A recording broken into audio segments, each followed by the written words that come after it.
So back on January 9th, there was a large effort to run vessels through this region, including four American flag vessels: the Alliance Norfolk, the Green Bay, the Liberty Glory, and the Maersk Atlanta. And those vessels came under attack, but the ships were successfully run through. But on January 24th, two U.S. flag vessels, these are ships that are part of what's called the Maritime Security Program. This is a 60-ship fleet where the U.S. government provides a stipend of about $6 million to the owner-operator to have the ship under the U.S. registry. This is to provide U.S. vessels to carry not just commercial goods, but also military cargo, but more importantly, to have a framework of a U.S. merchant marine, to have vessels, crew, the infrastructure for it. And on January 24th, two vessels, Maersk Chesapeake and Maersk Detroit, were heading through the area when the ships were engaged. USS Gravely, one of the destroyers, was in the area and they were able to intercept it, but both Maersk Detroit and Maersk Chesapeake were unable to head through the strait. They actually turned back around from their position here in the Bab el-Mandeb. They were actually coming through the Gulf of Aden into the Bab el-Mandeb. They were going to run up the Red Sea, but instead they had to turn around, head back out, and actually leave the area.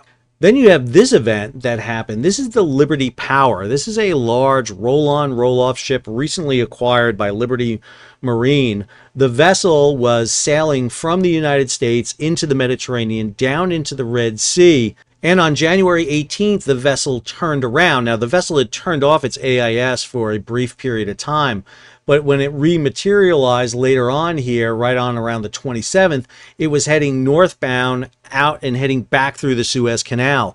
This vessel then sailed entirely around Africa, came back up into the Persian Gulf to Kuwait, and then sailed back around again and is now heading back to the United States.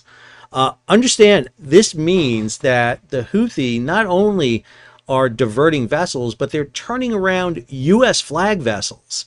Now, if the U.S. Navy's goal is to open up the Red Sea, the Bab el-Mandeb, and the Gulf of Aden, they are not being successful in that.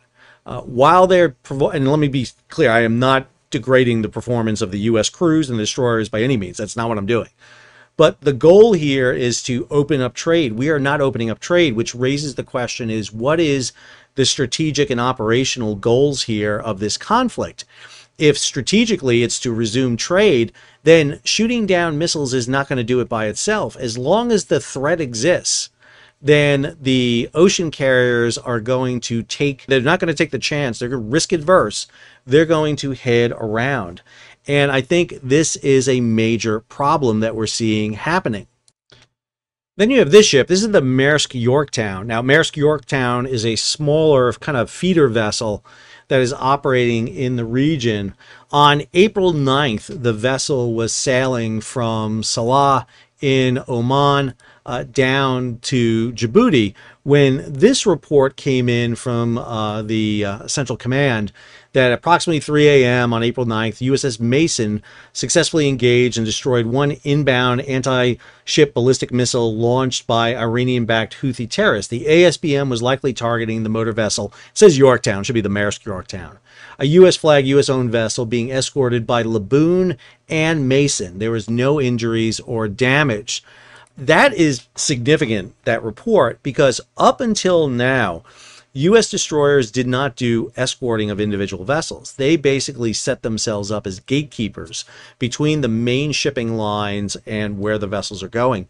So does this represent a change in the rules of engagement and operational plans of the U.S. forces in and around the area? Are we going to see U.S. ships escorting merchant ships through the region? They hadn't done that largely because there's not enough vessels in and around the area. This chart was done by Ian Ellis, and one of the things he shows is what forces are in and around the area. The Ike Strike Group, which is one of the major ones here, only has two destroyers with it, Gravely and Mason. Philippine Sea, the cruiser, really has to escort it. There's a couple of other forces. There's Laboon that's in and around the area. Indianapolis and LCS really not sufficient for that. It's really up in the Persian Gulf area. Florida is a guided missile ballistic submarine and some replenishment vessels. We really lack the escort vessels that we need. This is what you need frigates for. And unfortunately, we're not getting the Constellation until 2029, 2030. And so is the U.S. changing it? If that is the plan, then why are we not allowing U.S. ships to be free-flowing through here?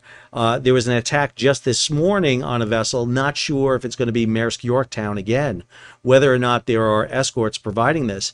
But I think it's significant, the fact that the U.S. Navy is providing this escort, and the ships, as you saw just before, going through this region, are identifying themselves as Chinese crew, Syrian crew, Russian cargo.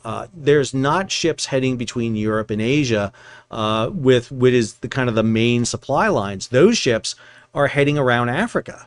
And even U.S. flagged ships, ships like the Liberty Power, are being forced to go. I don't know what the cargo was on Liberty Power, but it went into a series of ports along the U.S. where a lot of military cargo is loaded, and then had to sail to the port of Kuwait, up to Kuwait, a port in Kuwait, Ashabaya, to offload. If that was a military cargo on board Liberty Power and it got diverted, what does this say about our ability to defend our ships heading through this region?